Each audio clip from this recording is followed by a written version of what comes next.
Hey, what's going on, everybody? Thank you for joining me. This is Average Discussion. Today is November 30th, 2023. It's a Thursday. It's pretty chilly and cold here still. It's about 32 degrees. A little bit of a warm streak here in the Salt Lake City area. A little smoggy, but thank you for joining me in Studio Silverado as I do this lunch break episode. Again, the lunch break episode, it consists of me kind of going over the headlines for the day, or at least the ones that I feel are worth talking about. I don't generally cover a lot of the big ticket stuff, that's always on the news on repeat, and then there's like 15 other shows about it. So I like to try to find things that are a little bit different or a little less talked about, I guess I should say. Maybe not necessarily different, because I do get my information from news sources such as like Fox News, CNN, NBC News, all those things. So I don't want to say that they're not talked about. I just don't know that they're talked about at the same level. So but again, thank you for joining me. I hope you enjoy these episodes. I do enjoy doing them.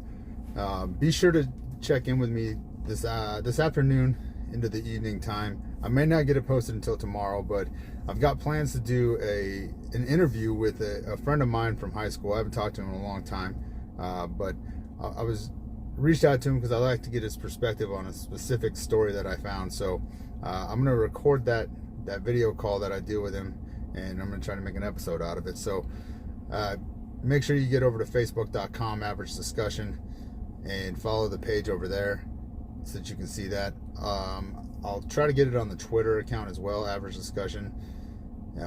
All the links should be posted for that. So, but be on the lookout for that. More information to follow on that. So, but that is something that I'm in the works of doing right now. So, anyways, without further ado, so an arrest warrant has been issued for the Buffalo Bills linebacker Von Miller after he allegedly assaulted a pregnant woman. There isn't a whole lot to really discuss on this.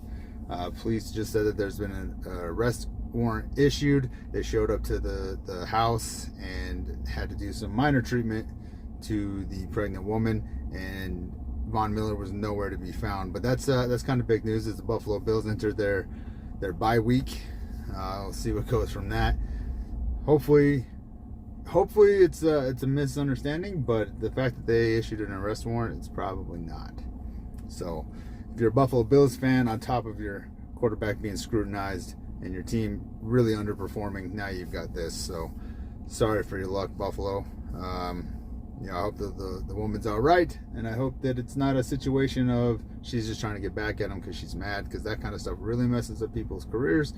But again, if he assaulted her, he assaulted her, man. It is what it is. So that's Buffalo Bills news. But check this out. In D.C., an FBI agent was carjacked near Capitol Hill. Carjacking incidents in D.C. have more than doubled from the last year. Over 900 incidents. 77% of which have involved guns. This happens after Texas Representative Henry Cuellar, I'm not sure I said that right, was carjacked about a mile from the Capitol, just outside his D.C. apartment. So nobody's safe. And it's extremely ironic that this is all happening right near all the people that are supposed to be, have power and wealth and control everything. You'd think they'd want to keep their area at least a little bit more pristine, but I guess it just goes to show they don't know what the hell they're doing, and they have no control over anything. So that's promising news from Capitol Hill.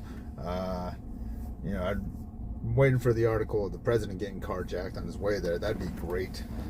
That'd be hilarious, but it is what it is. But so if you're in the DC area, just know that carjacking incidents are on the rise, extremely high right now, and there's probably going to be a gun in your face. 77% of these incidences have involved basically armed robberies. So be aware of that if you're traveling to the DC area, or if you're going to go see the sites or check out the museums or anything like that.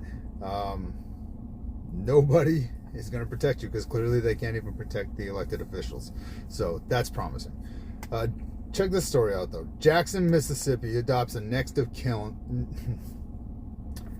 Sorry, guys, that is my job overflowing into my hobby, my interests.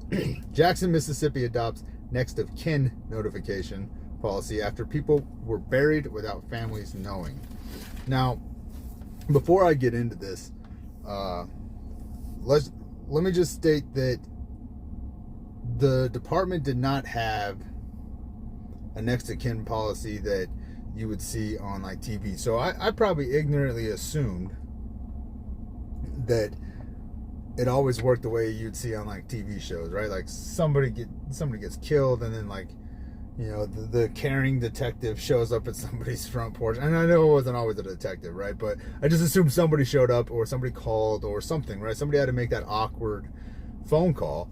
And I just assumed, ignorantly, apparently, that was a common practice. Well, apparently it's not. Jackson, Mississippi has not had any policy in place that requires that. So a local mother shared her story about her son that was ran over by a police car and being buried in a, I'm probably going to say this wrong, but pauper's grave, or an unknown grave. She searched for months before learning that he had already been buried. The 37-year-old father was hit by an off-duty officer while attempting to cross a 6-lane highway. He was struck on March 5th and reported missing a few days later by his mother. It would take the investigators until August 24th to tell the mother what had happened. By this time, he had already been buried in a pauper's grave or a grave for the unknown. That's insane to me. that is insane to me, because I'll get into it in a second. Let me finish up with the notes here. Another situation that had happened in that area was that of Mario Moore, age 40. He was killed in February, with his family finding out on October 9th from a local news article that was informing the public of failure on the police department's behalf, failure to notify the public of dozens of homicides. Mississippi law requires coroners to make reasonable efforts to notify family. But if the body goes unclaimed for more than 5 days, county authorities can bury them. The new policy would require officers to make every effort to do that, which kind of goes back to what I was saying. Like, I just ignorantly assumed that was part of what the shows got right. You know what I mean? Was those awkward phone calls and things like that.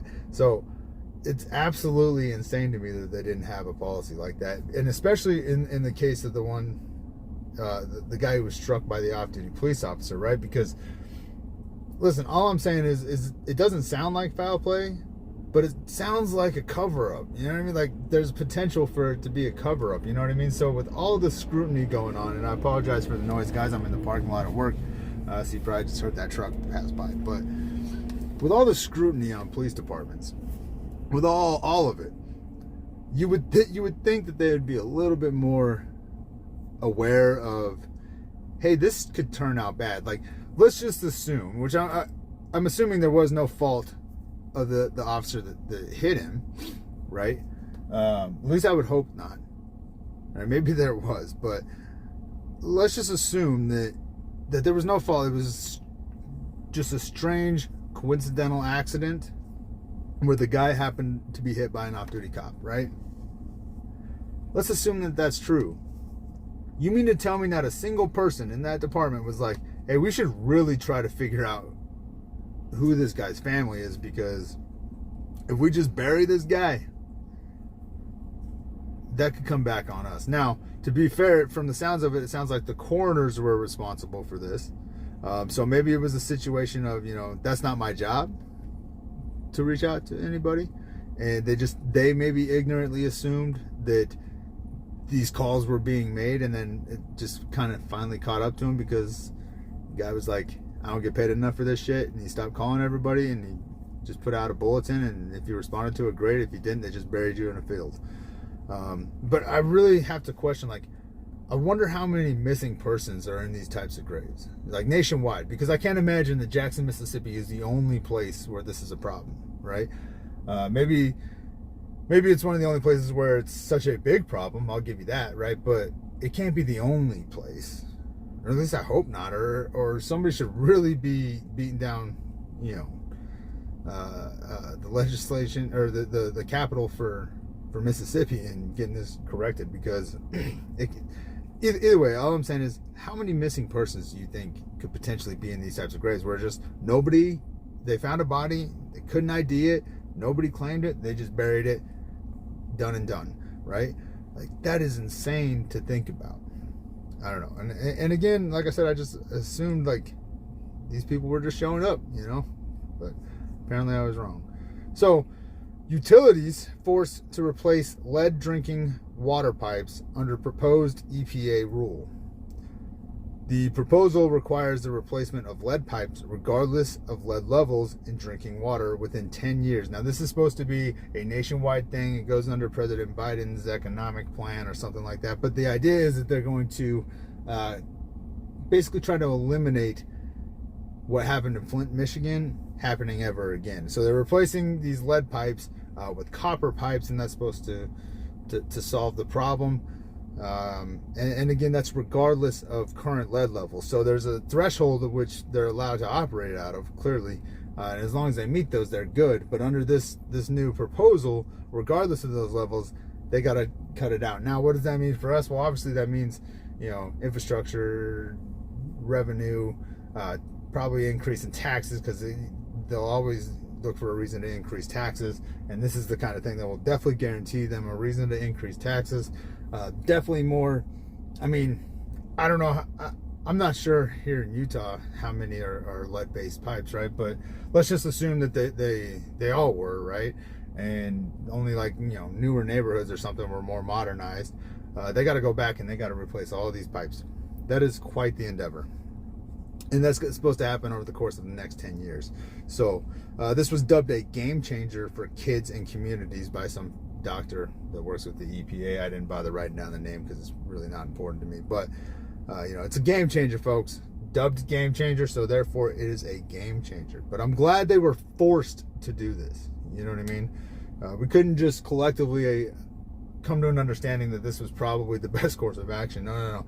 We had to force it.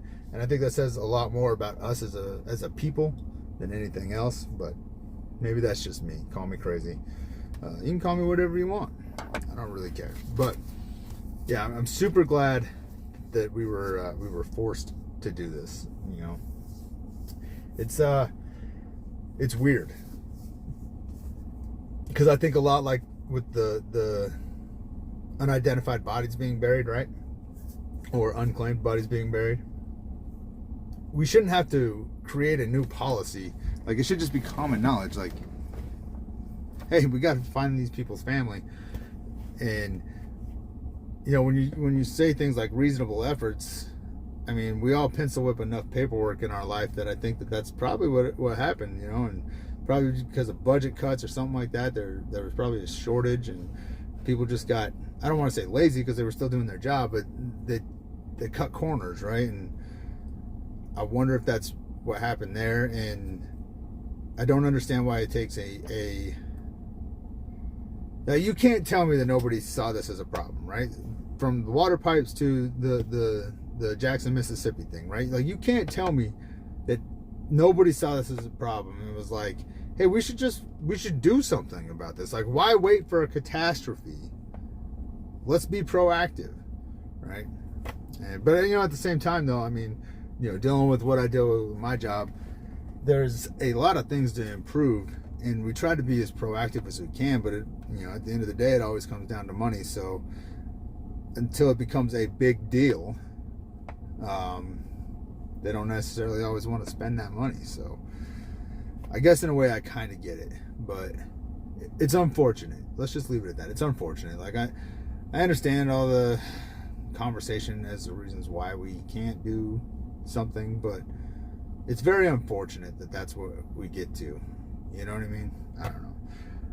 But on my last topic here, an 84-year-old Pennsylvania man accused of killing his wife in an argument over cat's vet care. Now, this is 2 old people death things in 2 days. If you listened to my episode yesterday, I was talking about the guy who had his wife in a freezer, and we had a similar case out by where I live, where a lady had put her husband in the freezer, and both of those situations were to continue collecting, Social Security money. But this one is a little different.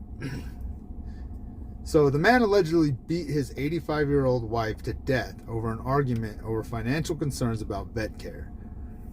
The man claims he beat her to death only after she grabbed a knife and threatened to kill him. After knocking her down with a chair, he began punching her in the face, then used a candle holder to hit her in the head repeatedly. The man told police that he heard his wife state, quote, "You're killing me." Yet he continued. He also said he didn't see a knife in her hand, but continued anyways. Investigators did, however, find a knife under the victim's body. So this man said that he beat his wife because she was gonna, grabbed a knife and said she was gonna kill him. Then says, I started punching her in the face. I didn't see a knife, but I kept punching her in the face to the point where I even just grabbed a candle holder and started hitting her in the head with it. So she ended up dying of blunt force trauma, obviously. But she's screaming at him, "You're killing me." Well, he didn't say screaming. So she's stating to him that he was killing her. He didn't see a knife, and he continued to go on regardless. Listen, all I'm saying is, if you got old people in your life, you might want to check in with them, because shit's obviously getting crazy, right? So keep an eye out on the old people in your life. They're apparently losing it. I can't really blame them. Life is crazy these days, and I can't imagine that they're not stressed just like the rest of us are stressed. So if you got old people in your life, I highly recommend reaching out to them, checking in with them, see where they're at. But those are the topics I came up with for today. I hope you guys enjoyed it. I hope you're having a great lunch. I know this is a little bit later than normal. I got tied up with a few things, but I'm trying to be more consistent. So again, please check in on the social media sites. I do plan on having that. I want to get it up tonight, but I do have some obligations this evening, so I don't know that I'm going to get it up tonight. So I might just wait to post it till tomorrow. Maybe that'll be tomorrow's lunch break episode, but I'm hoping it goes really well. I'm looking forward to it. So keep an eye out for that. I'm supposed to potentially reach out to him this evening, and we're supposed to have our phone call that I'm going to record the video of, and I'll get it all broke down. I'll do all my thing on the back end, but I hope it's something. It's a really interesting story, and I don't want to give it away because I don't want people to go out and research it. I kind of want you to be shocked by it, and then I think the perspective of the individual that I've reached out to is extremely important in the topic of the conversation. So please be on the lookout for that. Again, on Facebook, facebook.com. The page name is Average Discussion. On Twitter or X or whatever the hell we're calling it these days, average_discussion or AVG discussion. I can't remember the handle, but Average Discussion, you should see it. You should see my ugly mug on there. And the only thing that's really posted on there is just the new episode links. So I don't have a lot of followers on there. So if you are on X or Twitter or whatever, and you want to follow it, please do me a favor. Go over there, just follow it. Get those numbers up. Get some more publicity out there. As always, you can find these episodes on Spreaker.com. The show is called Average Discussion. I have my normal podcast stuff where I just talk about random things, but then I have a whole section that I'm dedicating to the lunch break. Those are all just titled appropriately for the day. So maybe that's where I need to change it. I don't really know, but I'm sure consistency is where I need to change it. So that's where I'm trying to be better. Thank you guys for listening. I hope you enjoyed it. As always, I say this every single time, and I'm going to continue to say it. I hope you have a wonderful day. I hope you take care of yourself and be safe. This is Average Discussion. I am out of here.